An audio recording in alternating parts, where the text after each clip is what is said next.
Good morning, everybody. So I've been making, Mom showed me this pattern for these cards a couple weeks ago, and I've been having a blast making them. I posted this one on the website, on the Facebook group the other day, and uh, they're just so versatile. You could use this for a wedding.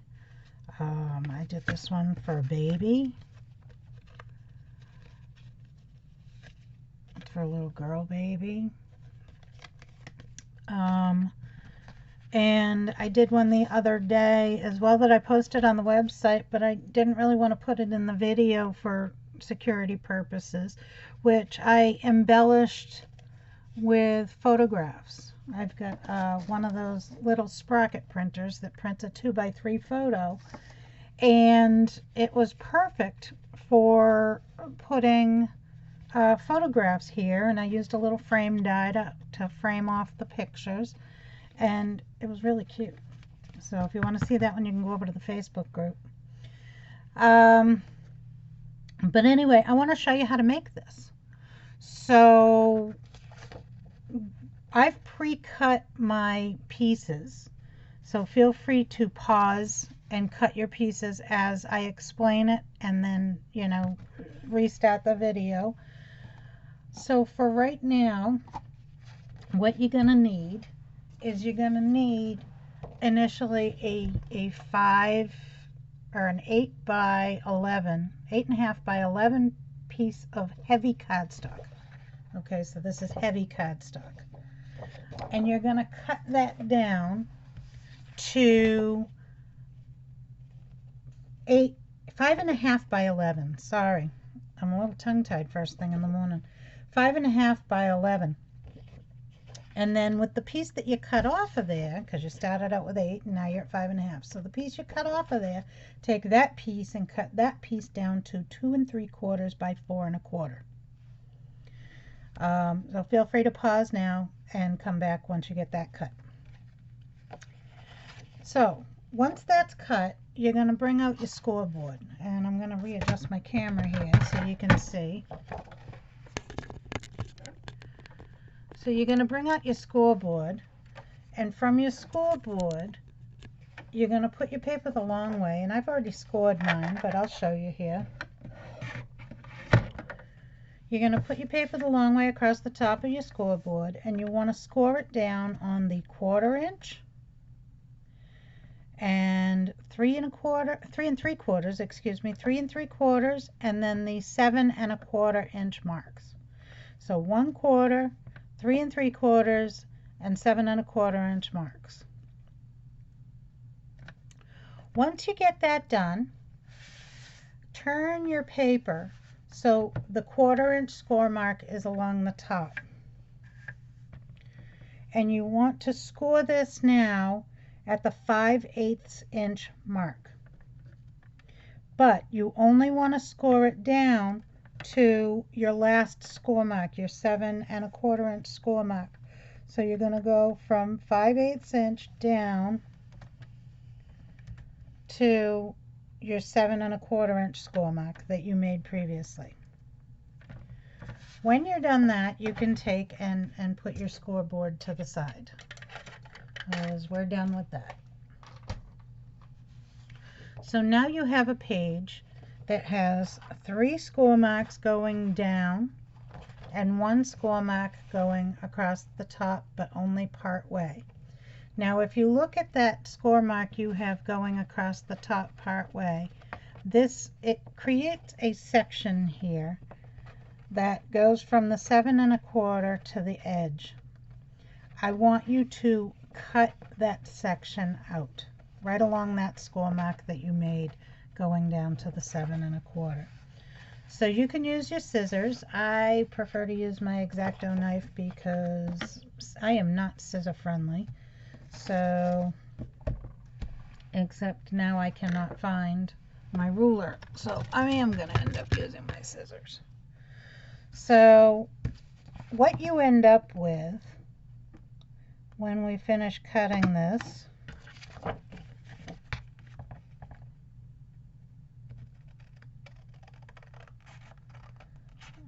get a straight cut here because I'm not scissor friendly. As I said, I usually go crooked. I did it. So what you end up with, you can take this piece and throw it away, keep it for another project. I don't know if you keep your scraps, do whatever you're going to do with it. But what you end up with is this. So what I now need you to do is I need you to, with your page in front of you, this panel with the big side now on the right hand side of you, that big side becomes your back. So I need you to turn the page so that the smaller side is facing away from you, and we're going to bend up at that score mark, and that's creating a valley. We've got a valley. So then on the next score mark, we want to take and we want to create a mountain. So we're going to bend with the valley here, we're going to bend the next one up and create a mountain. Now, this last one, I'm going to wait to bend this. If you've already gone ahead and bent it and you moved ahead, that's not a big deal. But I'm going to wait to bend it. I just find that easier. Now I want you to grab your smaller piece of cardstock. And what we're going to do with this is I'm going to use some two-sided tape. If you want, you can use a glue stick, whatever you use to adhere it. But we're going to be taking this and we're going to be gluing it down to the small end. So what we end up with, we want to line it up with the bottom edge. So what we're going to end up with at the top here is this whole step pattern. Let's see, get that to balance. We end up with this step pattern. So you want to line this card up with the bottom flat edge of your project, and that creates this step pattern. So let's go ahead and do that. I prefer to use the double-sided tape. I know if you don't have any, you can go ahead and use some liquid glue, whatever your adhesive of choice is. If you're using, oh my goodness, just make sure you don't go too far in on your card if you're adhering it here. If you're adhering it or putting your glue within the confines of your score mark on the other side, just make sure you don't go too far up. If you do, it's not a big deal. We're going to end up trimming some of that off anyway, but just makes it easier for you. So I'm going to go ahead and put my double-sided sticky on here. I'm going to trim that off.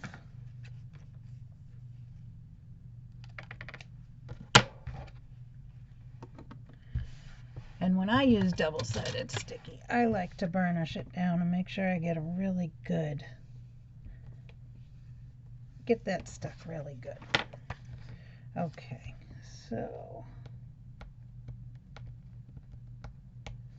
and that's going to be a pain in my Badensky. Hold on. For any of you that have a cutting machine or the like, I love using my cutting machine tools when doing my paper crafts. They come in so handy. So even if you don't have a cutting machine, you may want to look into getting some of these. It's the Cricut hook. I think Allie actually has some similar stuff out. Non-name brand does the same thing. Little pokey tools and so forth. So I'm going to take this, and on the flat side of my project, I'm going to line this up against that score mark. And again, I'm going to burnish that down and get that stuck really good. Make sure there's no air bubbles that can cause it to lift up later. And this is what we're left with. So now, with our paper facing, we've got our valley, we've got our mountain, and we're going to fold this one in towards the mountain, creating a second valley. So what we are left with is our folio. Now that basic, one more step. So now if you notice here, we've got this little tab that got created here. We're going to trim that off. So I'm just going to put a little snip here and trim off that little tab.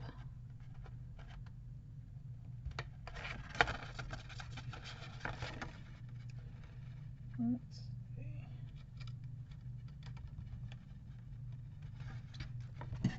Okay, so now we're left with that, and that looks a lot better without that little tab in there, right? So that's actually the hardest part of this project, is getting that all put together. Now that that's put together, we can start playing with and embellishing. So I'm going to show you how I've done my embellishment, and I'll give you those dimensions. You can embellish this. You've got your base now. You can embellish this any way you like.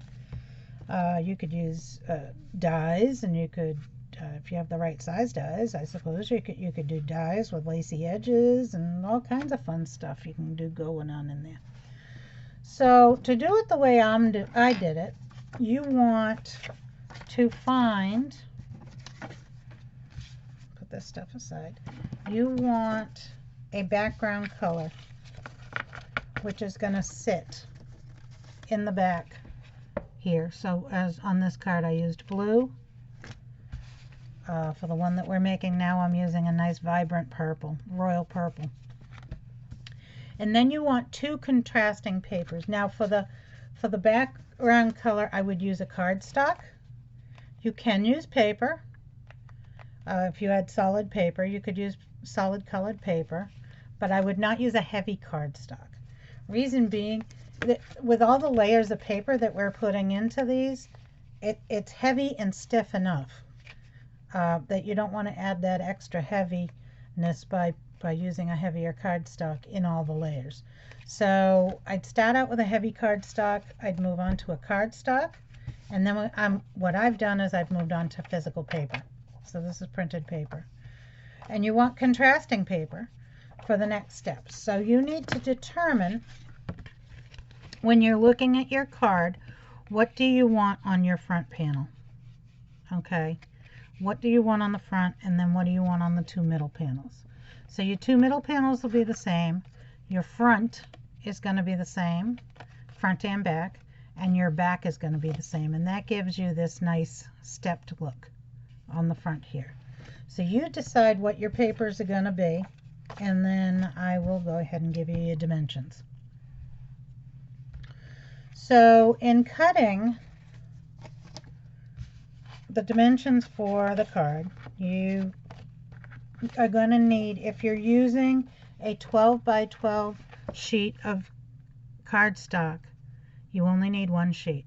If you're doing this with an 11 by 8.5 or an 8.5 by 11, I keep wanting to say that backwards, you're going to need two just to do this background piece. So for the front and back of the front panel, you want to cut two of these out at a dimension of, I covered up my paper, 2 5/8 by 4.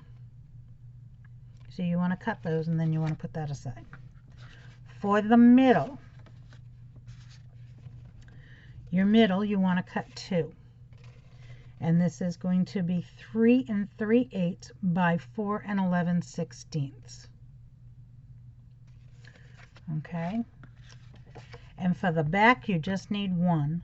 And that back is going to be 3 9/16 by 5 5/16.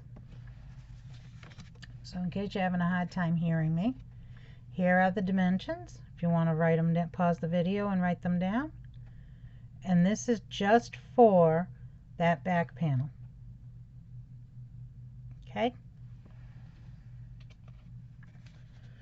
So now to put our embellishing colors. So just like I did on this card, I'm going to make this next card for a baby boy. So I've got that same paper that I've got going over there. I've got it in the blue. So I'm going to do pretty much the same thing. So for the front cover of my card, I need two. One for the front and one for the back. So there's two, and I cut those out to 2.5 by 3 7/8. So two of them at 2.5 by 3 7/8. And then for my middle, I want to use the other pattern. And I want two of those, and those are now cut to 3 1/4 by 4 9/16. Okay. And for the background, you want to go back to the original color, and you could have cut them at the same time. For the background, it's going to be 3 7/16 by 5 3/16. So you get that cut. And now we're ready to assemble our card. And from here, you pretty much know what you need to do, but I'm gonna, we can do it together. And that way you can enjoy my voice a little bit longer. So for this part, I do actually suggest using a glue stick. If you have double-sided sticky sheets, I've got some up here. I'm not a big fan of these. These are the double-sided sticky sheets. I could take, I have more than one there.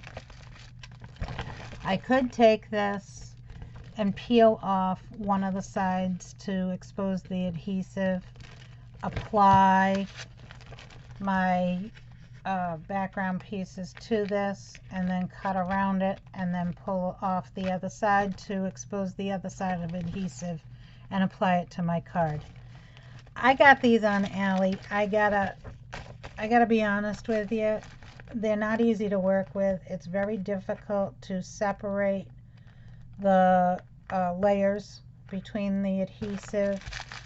They'll get used, definitely, but I'm not a fan. So for the length of this project, if you have some, or if you're comfortable working with these, then go ahead and do it. Otherwise, I would suggest using a glue stick. I would not use liquid adhesive. Liquid adhesive, for the amount that we're going to need to do, it does tend to cause the paper to buckle. If that's what you're comfortable with, again, it's just my suggestion. So if that's what you're comfortable with, go for it. But I would suggest using a glue stick. I've found that it works perfectly. The weight of the glue, and it doesn't cause the paper to buckle up. So anyway, I'm going to take my I'm going to take my 2 5/8 by 4 inch card, one of them, and I'm going to apply my glue.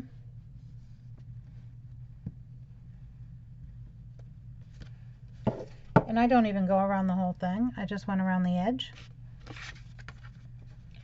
And I'm going to line that up. Sometimes it's easier to unfold the card so you can actually see the edge. I'm going to line that up so I have a pretty white border around the edge of my card. And when I do this, that little seam that got created when I glued my smaller piece to the bigger piece of the card gets covered up. So we don't really see that. And then if we turn it over, the other side is right in the crease, so it kind of disappears unless you're looking for it. Ah, there it is. It's my little burnishy tool. It's my favorite tool in all of my repertoire, I gotta tell you. So then I'm going to turn my card over, and I'm going to glue the other one right on the back, the same thing. And if you know, you notice here you get that nice pretty white border going around there if you get it lined up right. So I'm going to go ahead and add my glue here.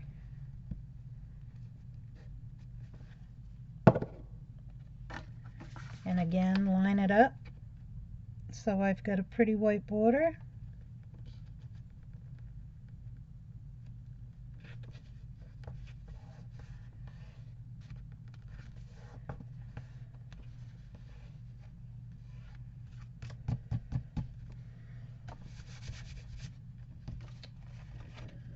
So now,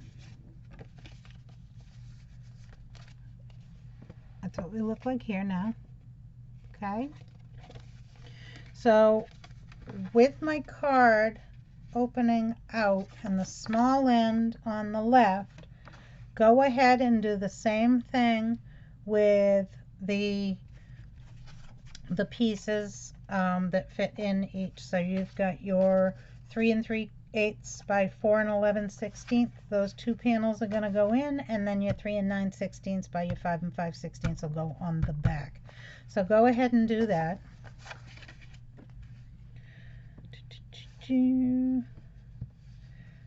So this is just, it's so fun and easy, and the hardest part is getting your pieces cut out. I kept finding along the route of what I was doing that I was cutting the wrong accent pieces out for the wrong sections, and coming up with the dimensions was fun, but I've gone ahead and done that for you. And if you prefer a bigger white border in the background, go ahead and adjust the dimensions I gave you accordingly. Just keep in mind that if you shrink down the border that you're going to provide on your background color, your internal colors, the internal papers, printed papers, are going to need to be adjusted accordingly so they're not hitting the edges. I have no idea how I ended up getting glue. I think I got glue on my table. All right. And here. Some people like the wider border. Some, we're happy with the thinner border. Let's see. Just all depends on the look that you're going for.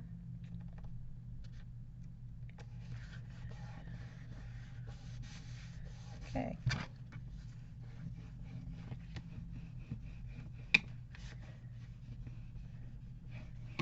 All right, so this is what we have now. So now we're ready to apply our papers, and it's the same exact process. So I've already determined that these are going to be my front and back of the front panel here. So I'm going to go ahead and add those. So just keep in mind, when you're using pattern paper, and I'm sure you all know this, I'm just going to reiterate it because I goofed up the other day myself.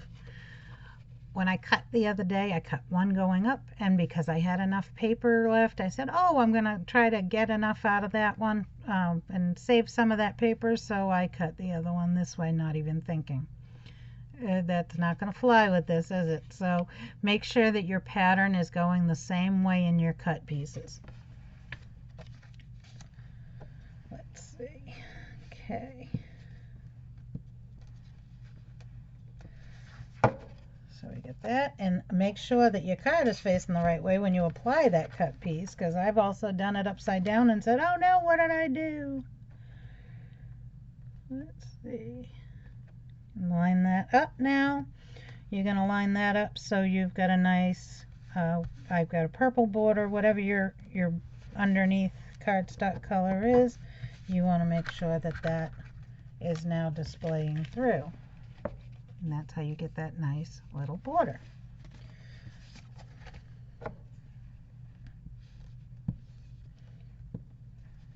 What I have found, I've never been a good ruler person, reading a ruler. Just doing these projects, I have gotten to be pretty proficient in ruler reading, I gotta tell you. They should have done this when they taught math class. So I think I would have picked it up a lot better if I was actually using that ruler and creating crafts with it. Okay, so now that was my pretty blue, right, with the letters. So now in order to do a different pattern, I mean, I could do the same pattern throughout. It's just going to give it a different look. You could do the same pattern throughout. Let's see, line this up a little bit here and give you kind of that look. You can do the same thing. I like the contrast that this provides.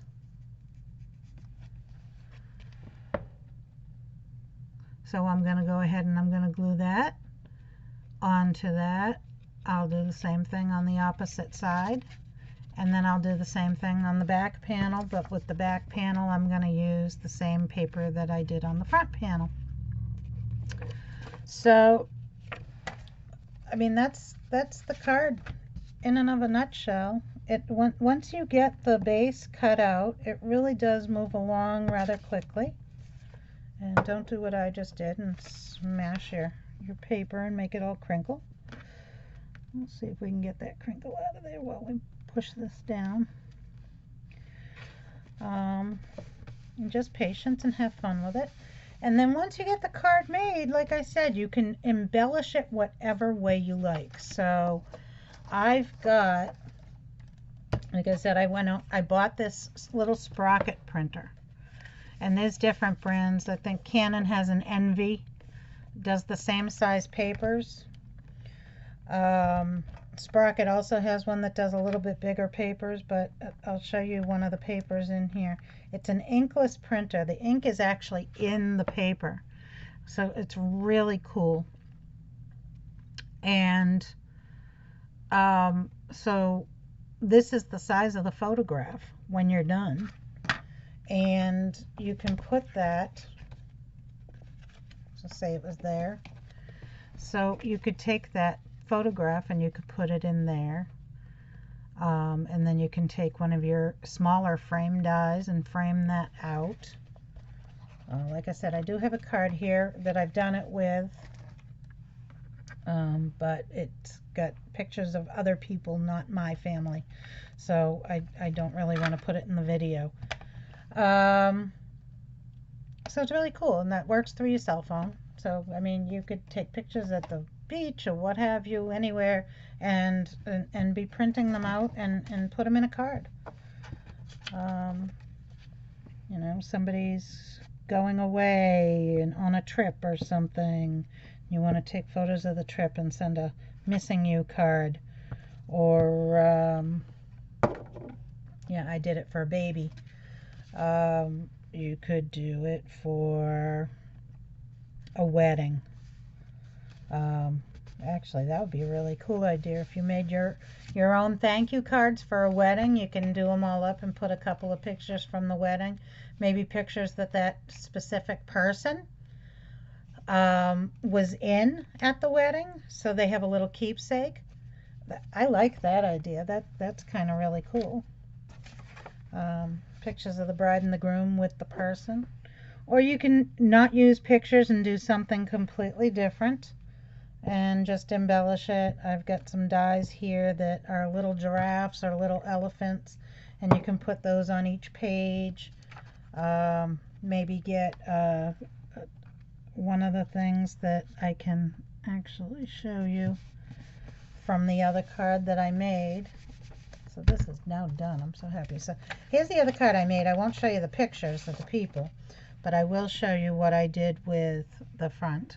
So I embellished the front, and I did the little cushion adhesive there, so my little feetsies stick up, and I did so forth there. So without showing you the picture of the people, I've gone ahead and added this little vellum saying that I had on hand. And actually I can do this. So I'm covering up his little face. I can show you. I put the picture in there with a little border frame. And then I'll do the same thing over here to mom and baby. So I got a picture of mom and baby over here, and a picture of the baby on the other side. One of the things I did want to show you that I did with this was kind of cool. If I can get this, I don't know if you can see it. You see little footprints here? That's not part of the paper. I added those. And what I did, I'm going to show you. Get this put, and then I put my sentiment on the back. So that's a nice little keepsake for them. Hopefully they don't throw this card away, especially since it's got all those pretty pictures in there. That's our fear when we make these and we put so much time into it that people throw them away. And I found with the pictures, I think that would be a little bit more of a personal thing, and I think they'd hold on to them longer. Put it in the baby book and so forth. So my card is done. I want to do kind of the same. No, I don't want to do it, because I don't know what I'm going to do with that later. But I will show you what I did with the footprints. So I've just got a scrap piece of paper here. And then I've got the footprint stamp. So what I did, show you this. This is just Versamark. Now this one is a Frost Sparkle. I've done it with regular Versamark as well. You just want to Versamark your stamp. Now anybody who has worked with Versamark knows this is transparent ink that does no color to it at all. So if I stamp on here,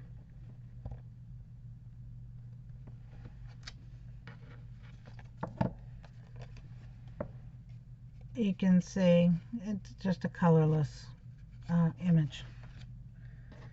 So now what I want to do to make that pop out a little bit. Now when I did this on white, you couldn't see those feet at all. Those feet did not show up at all. So on the blue, I think it's just showing up because it's wet. But what I then did is I took,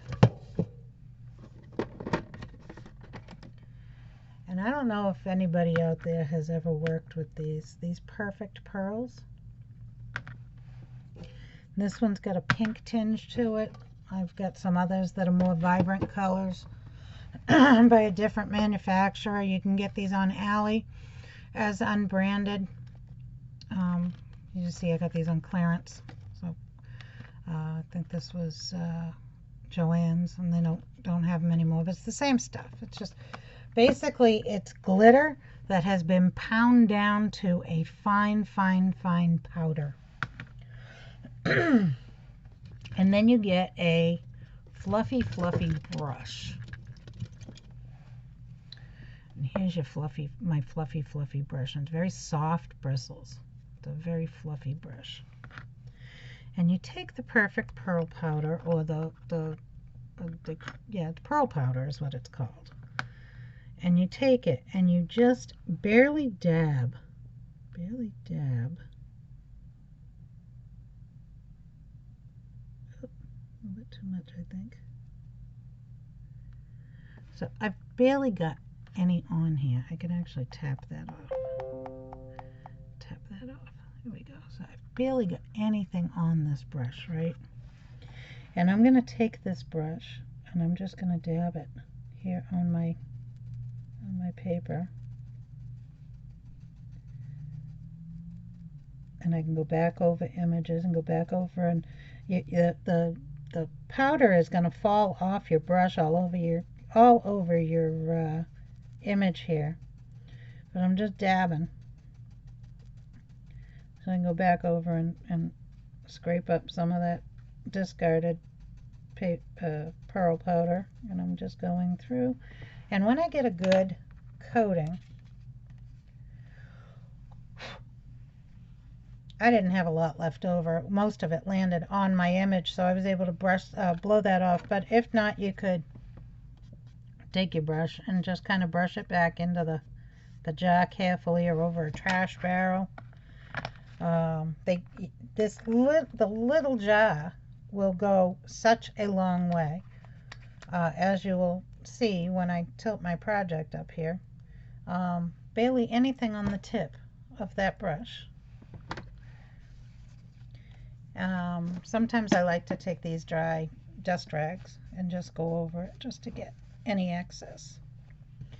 So now look at it.